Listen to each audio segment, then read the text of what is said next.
Ilan na rin yung nag-check up ng sasakyan ni customer, kaya lang matindi ang hatol. Kaya ako naman ang susunod na mag-check nitong sasakyan niya. Dahil nga sa ang problema nito, pag nasa biyahe na si customer at inapakan niya yung brake pedal, dahan-dahan daw itong lumulubog. Na minsan naman, malalim agad pag inapakan niya yung brake pedal. Ganon ang problema ni customer. Ang diagnose kasi dito, Hydrovac at Brakemaster. May kamahalan, tumingin sila sa surplus. Buti na lang pang right hand drive yung available. Kaya hindi niya nabili. At nagkataon naman, makalipas ang ilang linggo, na-contact niya na ako. At ito na nga mga boss, chinecheck ko na itong sasakyan niya. At ang una kong chinek yan, yung push rod dito sa brake pedal. Kung nagalaw na ba yan or hindi pa. Importante kasi mga boss, bago ko hatulan itong sasakyan, mag-imbestiga muna ako. Dahil nga ang reason ko, para hindi mapagastos si customer ng malaki. Pagmamahal na kasi sa kapwa, yung sigurado tayo sa mga sinasabi natin. At ito nga mga boss, napansin ko dito sa preno ni customer, pag ididiin ko itong brake pedal niya, malaki yung play.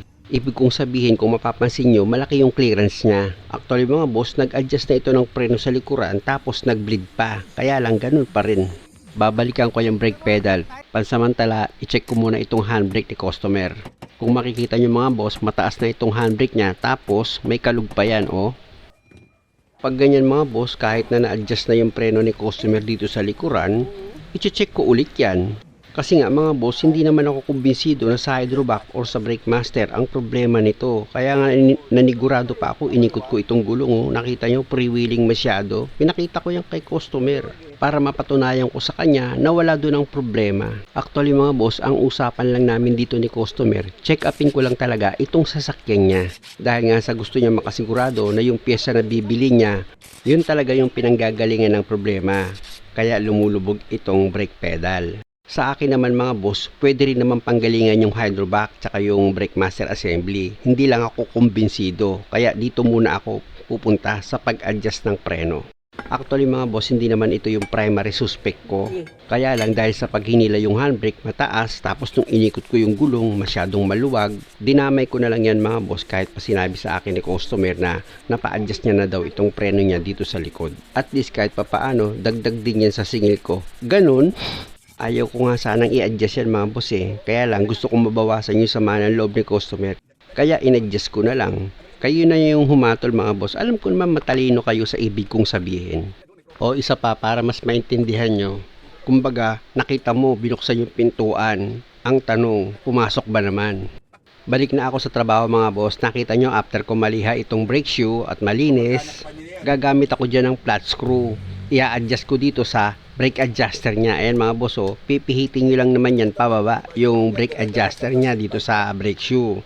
At dapat mga boss, pag nag-adjust kayo, itong brake drum niya, maiikot nyo pa rin yan. Hindi pwede yung sobra sa sikip. Dapat yung tama lang, na kapag pinihit nyo, medyo may sabit sa pag-ikot itong brake drum. Yung ganyan mga boss, oh, pansinin nyo, yan oh, tumitigil siyang bigla. 'Di ba? Yan, ganyan. Okay na yan mga boss pag ganyan adjustment na ginawa mo. At kung sa palagay mo, okay na yan, pwede mo na ngayon ilagay itong gulong. Basta lagi yung tatandaan mga boss, yung mga nut dito sa gulong, siguraduhin yung maayos yung pagkakahigpit nyo dyan para hindi kayo magkaproblema sa bandang huli. Tapos ikutin ko na itong gulong mga boss para makita nyo na ganyan dapat yung adjustment nya. O, diba? Hindi yung tuloy-tuloy na pre-wheeling. At para mas maintindihan nyo mga boss, pag nag-adjust kayo ng preno, lilipat naman ako dito sa kabilang side. At bago yon, ikutin ko muna itong gulong niya para makita nyo rin bago ako mag-adjust. Kasi nga mga boss, kung kailan lang ito na-adjust, hindi dapat ganyang kaluwag yan. Dapat kahit papaano may pigil yan sa pag-ikot. At mararamdaman ko yan, hindi dahil sa sinasabi ko na magaling akong mekaniko, kundi dahil sa experience ko sa paggawa ng sasakyan. At may mga evidence naman ako, unang-una na nga sa handbrake, tapos yung sa brake pedal niya, o tapos dito sa pagpihit ko ng gulong. Kumbaga, dinayagnos ko muna maigi bago ako humatol. Pero hindi pa rin ito yung primary suspect ko mga boss, nandun pa rin ako sa brake pedal. Mamaya malalaman yung mga boss, ipapakita ko. Tanggalin ko muna itong brake drum. At nakita nyo naman mga boss, ang tinanggal ko itong brake drum, makapal pa rin itong brake shoe niya. Kaya ang gagawin ko dyan, gamit yung liha at paintbrush, lilinisan ko itong brake shoe. Mga boss, hindi na ako nakabili ng brake cleaner dahil nga sa ang usapan namin dito, check up lang. At isa pa mga boss, kailan lang daw nagawa itong sasakyan ni customer. Pero huwag kayo mag-alala, kahit paintbrush lang at sandpaper ang gamit ko, nalinis ko naman ng maayos itong kabuuan ng preno ni customer. Importante kasi yan mga boss, bago ka mag-adjust, dapat malinis. At pag okay na yan, malinis na, gamit ka ngayon ng flat screw, i-adjust mo na dito sa brake adjuster niya. Gaya nga ng sinabi ko mga boss, pag nag-adjust kayo, huwag naman sobra sa sikip or masyadong hapit. Pwede kasing manikit yan, dapat yung tama lang. Pag nag-adjust kayo ng preno, hindi naman kasi agad-agad maninikit yan. Ang mangyayari yan, mahaba muna yung tatakbuhin mo, tsaka ngayon maninikit itong preno mo. O diba, perwisyo. Siguro naman nakikita nyo kung paano ko mag-adjust. O, ganyan dapat o. Medyo may sabit lang ng kaunti. At syempre naman, higit sa lahat mga boss, pag nag-adjust kayo ng preno, dapat balance. Hindi pwedeng sa kabilang side, masikip ang ikot. Dito sa kabilang side na ito, maluwag. Hindi ganon. Dapat sa pakiramdam mo, halos parehas lang sila pag inikot mo yung brake drum. Alam nyo mga boss, kaya ako pinupursige na matuto kayo or magkaroon talaga kayo ng idea para maiwas kayo sa malaking gastusin gaya nito. Balik na nga ako sa trabaho, i-check ko na nga itong handbrake niya kung okay na. Ayan kasi ang batayan ko eh. Pag hinila ko yan, dapat maiksi na yan at wala na siyang play. O di ba? O kita nyo, okay na okay siya, di ba? Okay sa alright. Sa totoo lang mga boss, yan pa lang yung ginawa ko, pero natuwa na si customer eh. Medyo nawala na yung sama niya ng loob eh. Pero hindi alam ni customer, ako natuwa rin kasi dagdag din yan sa singil ko. Joke, dito na nga ako sa brake pedal. Ayan yung primary suspect ko. Nakita nyo mga boss, malaki pa rin yung clearance ng brake pedal ni customer kahit nag-adjust na ako ng preno dito sa likuran. Kaya ang gagawin ko dyan, gamit yung open wrench na number 12, luluwagan ko itong nut dito sa pusrad ng brake pedal ni customer. Kung madalas kayo nakakapanood ng mga video ko, kung mapapansin nyo, ang ginagawa ko karamihan sa pusrad dito sa brake pedal, pinapaiksi ko yung pusrad eh. In this time, ang pag-adjust na gagawin ko dito sa pusrad, hindi para paiksiin, kundi pahabain ko siya ng kaunti.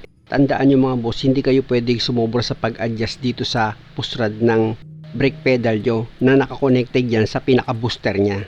Dapat mga tatlong 360 degrees lang ang pihit nyo, pwede na yon.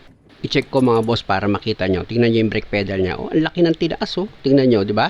Okay na siya. Sa totoo lang mga boss, nang mag-road kami ni customer, sa sobrang saya niya, nakalimutan ko nang mag-video. Higpitan ko muna itong nut dito sa pusrad mga boss. Mahirap na, baka makalimutan ko. Kasi nga, nagulat siya nang makuha ko yung problema na nandito lang pala sa pusrad. Pinihit ko lang yan ng kaunti. Naging okay na itong sasakyan niya. Actually mga boss, tinawag ko nga siya para testingin niya ulit.